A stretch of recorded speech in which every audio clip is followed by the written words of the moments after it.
hormati teman-teman mahasiswa, puji syukur telah kita panjatkan kepada Allah Subhanahu wa Ta'ala, yang mana atas rahmat dan karunia-Nya alhamdulillah kita bisa berkumpul dalam keadaan sehat walafiat.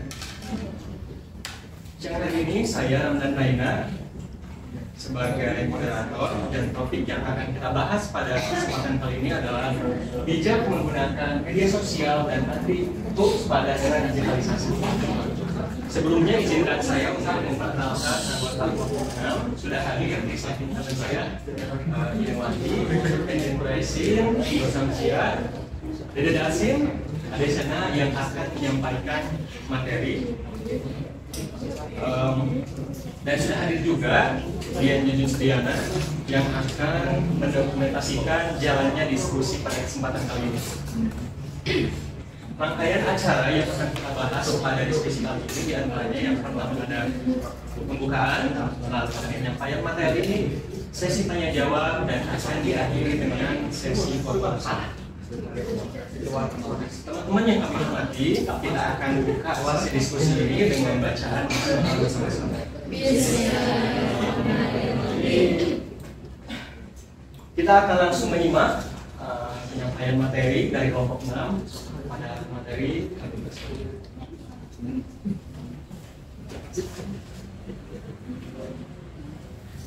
Baik, bismillahirrahmanirrahim. Assalamualaikum warahmatullahi wabarakatuh. Di sini pengenalan media sosial. Apa sih media sosial itu? Media sosial adalah platform digital yang memperbolehkan pengguna untuk berinteraksi dan berkomunikasi dengan sesama makhluk hidup dari berbagai daerah, negara, kota ataupun dunia. Next. Nah, di sini contoh-contohnya terdapat Twitter, Facebook, Line, TikTok, Instagram, YouTube, Snapchat, dan lain. Di sini terdapat beberapa pentingnya bijak menggunakan media sosial. Yang pertama, menghindari hoax dan konten negatif. Nah, di sini kita itu penting untuk menghindari hoax dan konten negatif. Di antaranya sekarang banyak terdapat konten-konten negatif, terutama dalam media sosial Facebook ataupun yang lainnya. Yang kedua, melindungi privasi. Nah, untuk melindungi privasi itu sendiri, di sini kan biasanya terdapat banyak konten kreator yang sekiranya tidak perlu atau tidak terlalu penting untuk dikontenkan, terutama dalam media TikTok ataupun YouTube. Yang ketiga, meningkatkan kesehatan mental. Nah, media sosial juga penting untuk meningkatkan kesehatan mental. Di antaranya kita bisa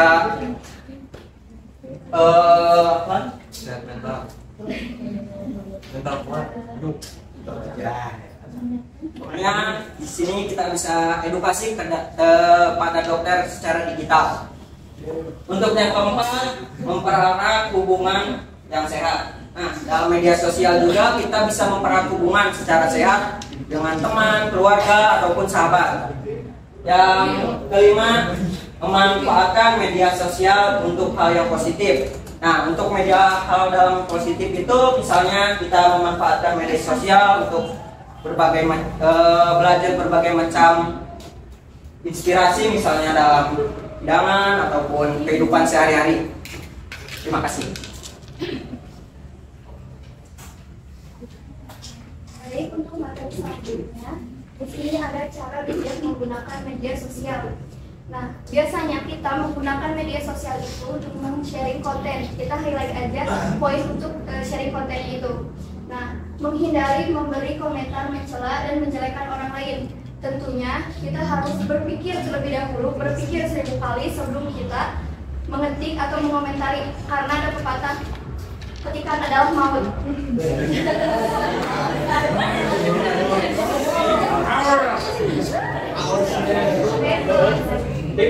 Selanjutnya, hindarilah curhat masalah pribadi di media sosial. Seperti yang saya katakan tadi, jika sharing konten atau sharing status, apalagi di WA, janganlah menyindir curhat masalah pribadi, karena itu akan merugikan diri kalian sendiri. Karena orang lain belum tentu ngeh dan orang lain juga belum tentu peduli dengan masalah kalian. Gitu. Oke. Selanjutnya, materi selanjutnya tidak memancing dan memulai konflik dengan siapapun ketika menggunakan media sosial. Banyak kasus di kontak WhatsApp saya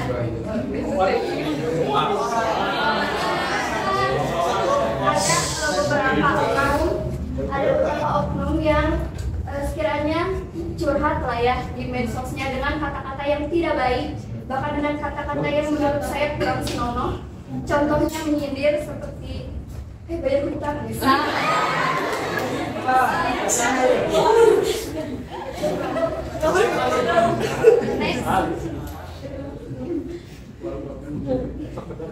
Nah, untuk selain menghindari, ada beberapa cara, yaitu jangan berbagi status di platform media sosial. Kita harus bijak, seperti yang tadi saya katakan, berpikir ulang sekali lagi, karena apalagi kita generasi muda, kita anak IT, jadi kita harus memilah dan memilih lagi konten yang kita sharing. Yang kedua, biasakan selalu memilah dan memikirkan sebelum memposting. Oke, yang selanjutnya, periksa kembali sumber berita untuk mencari kebenaran, menghindari hoax sebelum diteruskan kepada orang lain. Nah, sebelum kita menyebarkan konten atau sharing konten, alangkah baiknya kita memeriksa dulu konten itu dari mana. Alangkah baiknya kita harus mempertimbangkan lagi konten itu dari pihak resmi, dari yang cetak biru, atau dari pemerintah. Itu lebih bagus untuk disaringkan. Yang terakhir, selalu menjaga identitas dan keamanan akun pribadimu. Ya, dari saya kembalikan ke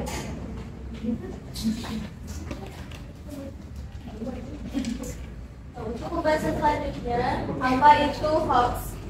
Mungkin rekan-rekan di sini sudah pada tahu apa itu hoax ya. Hoax itu adalah informasi bohong. Biasanya informasi bohong itu cenderung tidak masuk akal atau dilebih-lebihkan. Menurut KBBI, para pelaku penyebaran hoax mengumpulkan berita yang lalu-lalang di banyak milis. Ada yang tahu di sini apa itu milis? Milis itu singkatan dari mailing list, yang artinya sebuah obrolan grup di media sosial yang di sana terdapat sekumpulan orang-orang yang bisa berbagi informasi. Nah, di sana bisa mengirim informasi tersebut melalui email. Untuk selanjutnya, bagaimana sih cara mengenali hoax? Yang pertama, cek fakta ke situs Berantas Hoax. Kali ini ada rekan-rekan yang ingin tahu informasi tersebut hoax atau tidaknya, bisa dicek di situs Kominfo atau Jumbo. Nah, di sana kalian bisa mencari informasi tersebut hoax atau tidak. Jika informasi tersebut hoax, kalian bisa langsung melaporkan informasi tersebut di situs tersebut juga. Bisa juga memantau dari politika.com, Foxlayer atau Snopis.com. Bisa juga memanfaatkan fitur Google News. Untuk selanjutnya, cara mengenali hoax yaitu dengan cek foto ke Google Image dan waktu tayang. Mungkin kalau ini sudah umum ya, kita bisa mengecek foto tersebut pada Google. Yang di sebelah pencariannya itu ada icon kamera. Kalian bisa menambahkan foto tersebut di sana, lalu nanti akan muncul foto-foto yang serupa. Untuk selanjutnya, cara cek narasumbernya. Untuk cek narasumber tersebut, kalian harus memastikan sumber tersebut terpercaya atau tidak. Dan juga kalian harus mengetahui informasi dari narasumber tersebut. Lalu kalian harus tahu siapa sih narasumber tersebut. Untuk yang selanjutnya, cara mengenali hoax yaitu hati-hati dengan judul provokatif. Provokatif itu biasanya tidak masuk akal dan dilebih-lebihkan. Contohnya yang dilebih-lebihkan, ada sebuah tsunami yang sangat dahsyat di ibu kota misalkan, dan di sana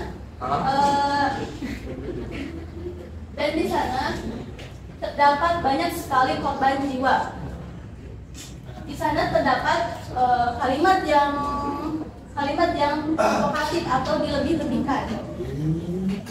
Atau bisa juga kalimat yang memancing emosi. Misalkan, anak ini sangat terlantar, di mana hati nurani orang tuanya. Nah, di sana terdapat judul provokatif memancing emosi, di mana hati nurani orang tuanya.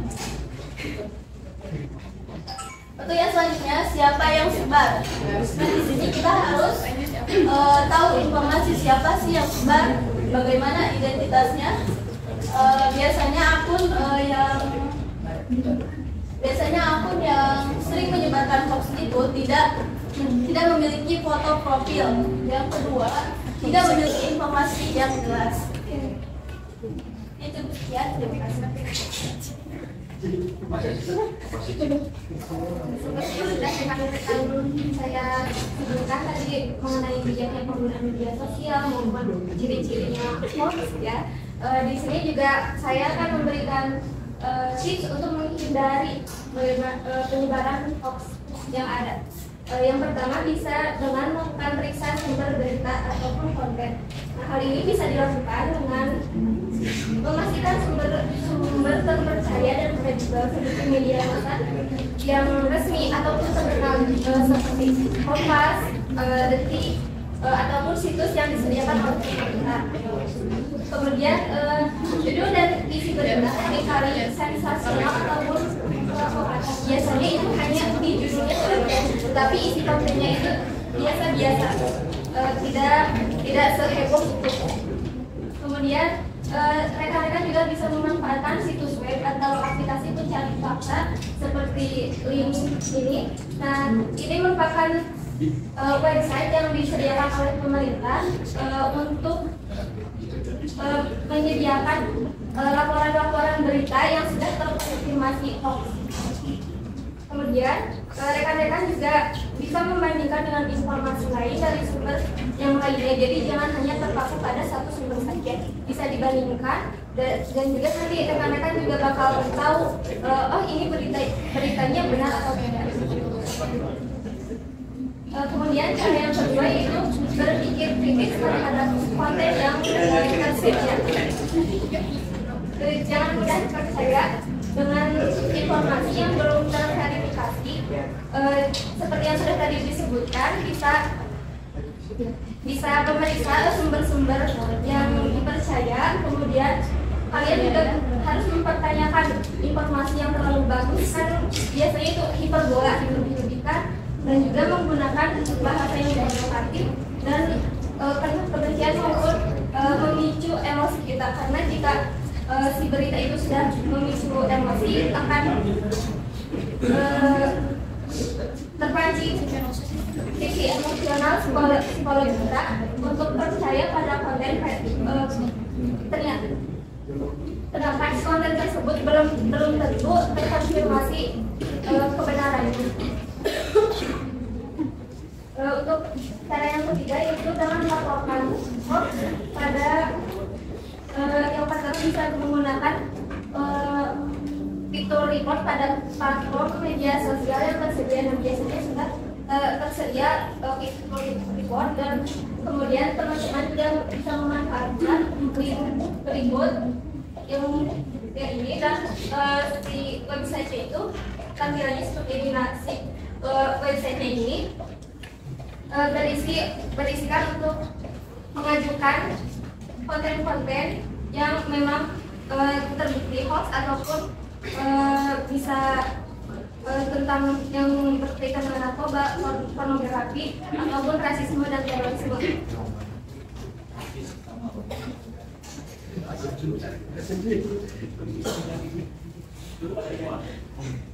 Terima kasih kepada moderator yang telah menyempatkan waktu untuk saya menjelaskan bagaimana menjadi pengguna internet yang bertanggung jawab. Di sini ada 3 materi penting. Yang pertama, jangan menyebarkan informasi yang belum terverifikasi. Di sini kita harus cari tahu dulu bahwa informasi tersebut tidak hoax, guys. Yang kedua, sebarkan informasi yang benar. Kita kalau dalam media sosial jangan asal share informasi yang tidak benar, karena kalau kita share di sosial tersebut sering terjadi FYP, jadi menyebarkan hoax. Yang terakhir adalah bersama-sama melawan hoax. Sini ada landasan hukum etika bermedia sosial. Yang pertama di Indonesia UU nomor 19 tahun 2016 tentang informasi dan transaksi elektronik (ITE) memuat pasal yang mengatur tentang etika bermedia sosial. Selanjutnya pasal 27 ayat 3, larangan menyebarkan informasi yang tidak benar dan menyesatkan. Thank you for your attention.